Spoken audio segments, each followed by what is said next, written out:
सभी का एक बार फिर पीएचडी क्लासेस में गाइस देखिए, जिस फॉर्म का आप काफ़ी दिनों से इंतजार कर रहे थे, एसएससी सिलेक्शन पोस्ट फेज़ 12, ये है आपका फेज़ क्या है, फेज़ 12 है। फेज़ 11 के जो है अभी भी प्रोसेस चल रहे हैं और मैं आए दिन अपडेट देता रहता हूँ। यहाँ तक कि हमें पूरा साल हो गया है एसएससी सिलेक्शन पोस्ट फेज़ 11 की अपडेट देते देते, तो हमें जो है फुल जानकारी हो गई है, हर चीज़ पे नॉलेज हो गई है कि किन किन बच्चों को रिजेक्ट किया जाता है, किन किन बच्चों को एक्सेप्ट किया जाता है, कौन कौन बच्चा स्क्रूटनी में पास होता है और कौन कौन स्क्रूटनी में फेल होता है। तो इसलिए केवल आज जो नोटिफिकेशन आया है, केवल इसमें मेरा केवल एक ही मकसद है आपको बताने का, वो ये है कि भाई बिल्कुल भी फॉर्म जो है फिल ना करें बिना मेरी वीडियो देखे, क्योंकि देखो ये बात आपको वही बता सकता है जिसने पूरे साल एनालिसिस किया हो। और मैंने एक एक स्क्रूटनी का रिजल्ट आपको बताया है और हर एक एक बच्चे की कमेंट का मैंने रिप्लाई दिया है। अभी कुछ दिनों से नहीं दे रहा था, लेकिन आज मैंने जो है अपनी ईमेल आईडी चला ली है और मैंने अभी जितने भी बच्चों का अभी तक कमेंट पेंडिंग था, मैंने सबका रिप्लाई दिया है और आगे भी जो भी आप कमेंट करोगे सबका मैं रिप्लाई आपको दूंगा। तो देखिए, ये जो नोटिफिकेशन आया है, सबने को पता लग गया है कि कब से फॉर्म शुरू होंगे और कब से क्लोजिंग होगी। जो मेन चीज़ है वो मैं आपको अब बताने वाला हूँ, क्योंकि अगर आप ये गलती करोगे तो आप बिल्कुल भी जो है सेलेक्ट नहीं होगे, चाहे आपने 200 मार्क्स में से आपके 150 प्लस मार्क्स हो, 180 मार्क्स हो, 190 मार्क्स हो, वो सीधा सीधा आपको क्या करेंगे, रिजेक्ट करेंगे। क्योंकि ये एक सिलेक्शन पोस्ट ऐसी पोस्ट है, इसमें आपको मतलब छोटी छोटी आपकी गलतियां होती हैं, उनकी वजह से आपको जो है रिजेक्ट किया जाता है। और फिर बाद में बच्चे कमेंट करते हैं कि सर मेरी ये गलती होगी, या मेरे एप्लीकेशन फॉर्म में मैंने ये नहीं डाला, एक्सपीरियंस नहीं डाला, इसके चक्कर में मैं रिजेक्ट हो गया। तो भैया मेरी बात जो है आप ध्यान से सुन लें और मैं आपको फुल डिटेल में आपको सारी चीज़ें बताऊँगा कि क्या गलती आपको नहीं करनी है, जो आपने प्रीवियस वाले फेज़ 11 में आपने जो है की थी। तो चलिए फुल जो है बात करेंगे। आज वीडियो थोड़ी लंबी हो जाएगी, कोई दिक्कत नहीं है, क्योंकि मैंने आईडी अपनी चला ली है अब, ठीक है। देखिए, ये सब तो सबको पता लग गया होगा कि भाई स्टार्टिंग कब से हो रहे हैं, 26/2 से हो रहे हैं और 18/3 इनकी लास्ट डेट है, सबको पता है ये चीज़ें जो। और क्या है, एग्जामिनेशन जो होने वाला है वो होने वाला है आपका 6 मई को, मतलब 6 से 8 मई में होगा आपका, ठीक है। तो ये चीज़ आप सबको पता है। हम बात करेंगे आखिर किन किन बच्चों को, कौन कौन बच्चे जो है सिलेक्ट होंगे, मतलब गलती ना करें, इन चीज़ों को आपको अवॉइड करना है, ठीक है। अपना पैर जो है ना, कहने का मतलब कहते हैं ना, फूक फूक के पैर रखना, तो इन फॉर्म में फूक फूक कर पैर रखते हैं। कभी कभी ऐसा होता है जिसके मार्क्स अच्छे भी रहते हैं, वो भी अपने डॉक्यूमेंट्स या छोटी सी मिस्टेक कर देता है, जिसके कारण क्या होता है, वो रिजेक्ट हो जाता है। चलिए हम डिस्कस करते हैं आगे। देखिए, यहाँ पे इन्होंने सीधा देखो, पहली लाइन में इन्होंने यहाँ पे सचेत कर रखा है, क्या रखा है कि candidature of candidates not meeting the eligibility condition will be cancelled at any stage, किसी भी स्टेज पे कैंसिल कर दिया जाएगा the recruitment process without any notice. Candidature of the applicant shall be purely provisional at all stage of the recruitment process. कहने का मतलब ये है कि हर स्टेज पे आप प्रोविजनल ही है, आपको जब तक फाइनल आपका सिलेक्शन नहीं हो जाता, इसके बीच में कहीं पे भी आपको छोटी छोटी मिस्टेकों पर भी क्या कर देंगे, ये रिजेक्ट करेंगे। आपकी स्पेलिंग में मिस्टेक है, या आपने ऑनलाइन एप्लीकेशन में डिटेल नहीं डाली, या आपने एक्सपीरियंस फिल नहीं करा, उसके चक्कर में क्या करेंगे, ये बिल्कुल सीधा क्या करेंगे, रिजेक्ट करेंगे। चलिए हम आगे देख लेते हैं। देखो जी, पहला ये जो है स्टेप है आपका, पॉइंट जो है आपका 3.3 जो है आपका पैराग्राफ EWS कैंडिडेट्स के लिए काफ़ी कमेंट करते हैं और बहुत बच्चे रिजेक्ट भी हुए हैं इस पर, इसलिए अब मैं डिटेल में आपको बता रहा हूँ। देखो, सब आपको बताएंगे कि ये फॉर्म आ गया, ऐसे अप्लाई कर देना, बट जो मेन चीज़ है, जो डिटेल में है, वो केवल वही बंदा बता सकता है जिसने पूरे एनालिसिस करा हो, फेज़ 10 का करा हो, फेज़ 11 का करा हो। और बहुत बच्चे जुड़े भी हैं, और बहुत बच्चों को जितने भी जुड़े हैं सबको पता भी है कि मैंने पूरी साल जो है आपको बताया है। इसलिए भाई मेरी बातों को अगर ध्यान में रखना, आपका फाइनल सिलेक्शन ज़रूर होगा, ठीक है।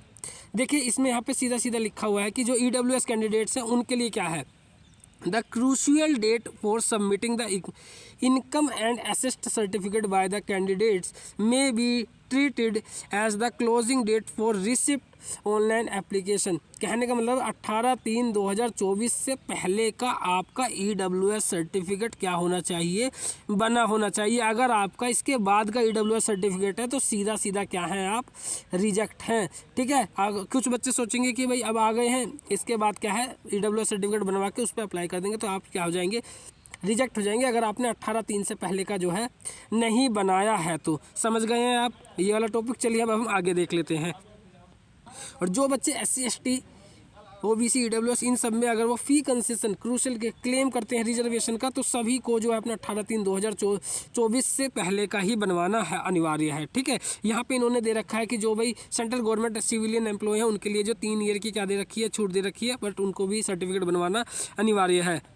जो भाई गवर्नमेंट एम्प्लॉय है उनको भी NOC देना अनिवार्य है, नो ऑब्जेक्शन सर्टिफिकेट, ये तो आप सभी को पता ही है। चलिए आगे देख लेते हैं। तो यहाँ पे देखो बहुत इंपॉर्टेंट चीज़ दे रखी है। बहुत बच्चे आउट ऑफ मतलब अब वो एज में भी रिजेक्ट हो जाते हैं, तो उनके लिए ये जो है पैराग्राफ ठीक दे रखा है कि जो पोस्ट 18 से 25 साल की है उसमें आप एज काउंट करेंगे 2/1/1999 से 2006 तक आप काउंट करेंगे। और जो 18 से 27 है उनमें ये आप डेट जो है काउंट करेंगे। जो 18 से 28 है उनमें ये 1996 से 2006 के बीच में आपकी होनी चाहिए। भाई ये एक एक चीज़ देखना, वरना ये सीधा रिजेक्ट करेंगे। कोई भी अप्लाई करने से कोई फ़ायदा नहीं है अगर आप इनके बीच में नहीं आते हैं तो। ठीक है, 18 से 35 में जो उनके 1989 से 2006 के बीच में आप जो है पैदा होने चाहिए। तो ये आप देख सकते हैं जिस कैटेगरी या जिस पोस्ट के अंतर्गत आप आते हैं। अगली वीडियो में मैं आपको ये भी बताऊंगा कि किस पोस्ट पे आपको अप्लाई करना चाहिए, किस पे आपका सिलेक्शन होगा। ठीक है, केवल वही बता सकता है जो मतलब इसमें बिल्कुल रुझारू रूप से लगा हुआ हो, तो वो मैं हूँ। मैं आपको सीधा सारी चीज़ें आपको बताऊंगा, केवल बस आप जुड़ जाइए चैनल से। आगे हम देख लेते हैं। और देख लो भाई, ये चीज़ मैं अभी आपको अभी बता दे रहा हूँ, बाद में मत कहना, बाद में आप कमेंट करते हो। ठीक है, देखो यहाँ पे सीधा चीज़ें लिखी हैं कि जो आपकी एसेंशियल क्वालिफ़िकेशन है, जो भी आपके एक्सपीरियंस है, सबसे पहले तो आप उसको ऑनलाइन एप्लीकेशन जो आ रहा है उनमें फिल कर देना, क्योंकि बहुत ज़्यादा बच्चों के कमेंट थे। और मैं ये कहता था कि आगे अब आप जो है बिल्कुल भी ये गलती मत करना। तो अब वो समय आ गया, अब आप बिल्कुल भी गलती ना करना, क्योंकि उसके बाद और जो आपका ऑनलाइन एप्लीकेशन फॉर्म है उसका भी प्रिंट आउट ले लेना। उसका भी क्या लेना है, आपको प्रिंट आउट लेना है, क्योंकि बाद में जब आपका स्क्रूटनी में नंबर आएगा और आपको डॉक्यूमेंट्स के प्रिंट आउट आपको जो है दोबारा सेंड करने होंगे, ऑनलाइन एप्लीकेशन के साथ जो है आपको प्रिंट आउट सेंड करना होगा, तो उस समय सभी डॉक्यूमेंट्स आपके पास होने चाहिए। इसलिए सबसे पहले गलती ना करें कि ऑनलाइन एप्लीकेशन फॉर्म जो है फुल फिल करें, एक्सपीरियंस सहित उसमें सारी डिटेल भरें, उसके बाद उनका जो है प्रिंट आउट भी ले लें, क्योंकि बाद में फिर दिक्कत होती है। ठीक है, ये चीज़ आपको समझ में आ गई है। आगे हम बात कर लेते हैं। देखो भाई, इन्होंने सीधा यहाँ पे लिख दिया है, क्या लिखा है यहाँ पे, selection will be strictly as per recruitment rules of the post. बिल्कुल स्ट्रिक्टली है। अगर एक भी चीज़ अगर आपकी गलती होती है, छोटी चीज़, उस पर भी रिजेक्ट करते हैं, और हमने देखा भी है ये। It may be noted by candidates that equivalence will not be allowed in case it is not mentioned in the prescribed education qualification for any stage category of the post in the notice। मतलब इनका कहने का मतलब वही है कि भाई बिल्कुल ध्यान से भरें। अगर एक भी आपकी चीज़ अगर फुलफिल नहीं होती है, सीधा क्या करेंगे, रिजेक्ट करेंगे। आगे देख लेते हैं कैसे अप्लाई करना है। यहाँ पे भी इन्होंने चीज़ें बता रखी है, और इन्होंने यहाँ लिख रखा है कि पर पोस्ट के लिए आपकी सेपरेट आपकी जो है फ़ीस जो है जाएगी। पे फीस जो होगी आपकी सभी पोस्ट की अलग अलग आपको डालनी पड़ेगी। ठीक है, और जो बाकी ये SC ST हैं या कोई गर्ल्स हैं तो उनके लिए तो ये फ्री है। ठीक है, ये है भाई स्कीम ऑफ द एग्जामिनेशन। तो स्कीम ऑफ द एग्जामिनेशन के बारे में आपको पता ही है कि सेम पैटर्न होता है, CGL और CHSL वाला होता है कि भाई आपके 100 क्वेश्चन आते हैं और 200 नंबर के आते हैं, और आपको जो है 60 मिनट आपको दिए जाते हैं, वो 80 मिनट उनके लिए दिए जाते हैं जो मतलब हैंडीकैप वगैरह रहते हैं। तो यहाँ पे 0.5 की क्या होती है, निगेटिव मार्किंग होती है, और ये पोस्ट वाइज जो है आपकी कट ऑफ लगती है। जैसी पोस्ट होगी या जिस तरीके से अप्लाई करा होगा, जिस बच्चों ने अप्लाई करा होगा, उस तरीके से इनकी कट ऑफ जो है लगती है। कहीं बहुत कम लग जाती है और कहीं बहुत ज़्यादा लगती है। ठीक है, आगे हम बात कर लेते हैं। ये तो आपको पता ही है कि भाई क्या है इसकी 100 रुपीज़ इसकी क्या है फ़ीस है। ठीक है, तो उसमें तो ये तो आपको सबको ही पता ही होगी। ठीक है, आगे देख लेते हैं हम।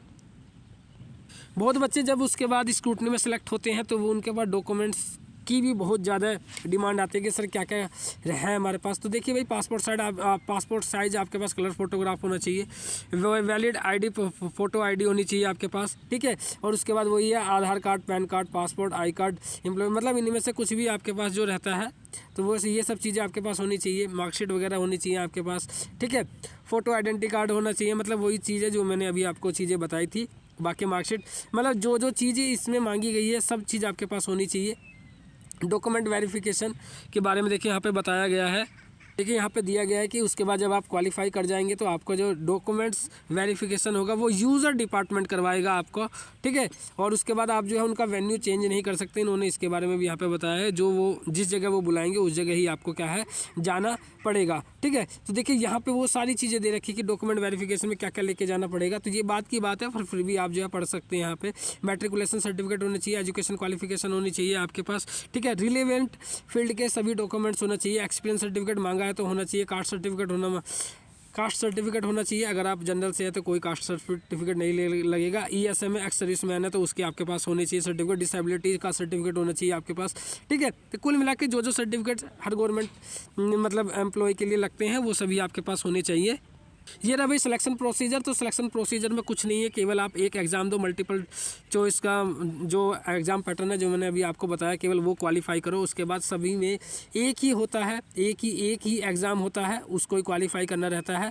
उसके बाद किसी में अगर आपका स्किल टेस्ट वगैरह है तो जैसे ड्राइवर की वैकेंसी आई तो भाई आपको ड्राइवर का ट्रेड टेस्ट होगा। अगर आपकी डाटा एंट्री ऑपरेटर की वैकेंसी है तो उसमें आपको डाटा टाइप करने वाले एक स्किल टेस्ट होगा आपका, वरना तो सब में केवल एक ही पेपर होता है और उसी बेस पे क्या लग जाती है, कट ऑफ लग जाती है फाइनली, ठीक है।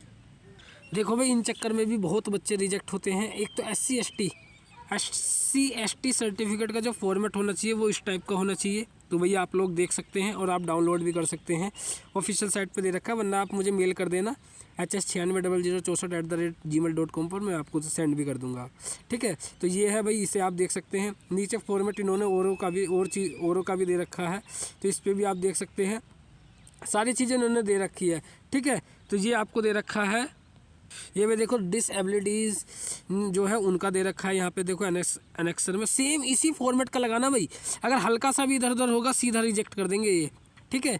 बिल्कुल भी जो है कंसीडर नहीं करते हैं ये, तो इसलिए जिस तरीके का इन्होंने मांगा है उस तरीके का रखना। बाकी कोई भी कमेंट हो सीधा आप कमेंट सेक्शन में कमेंट डाल देना।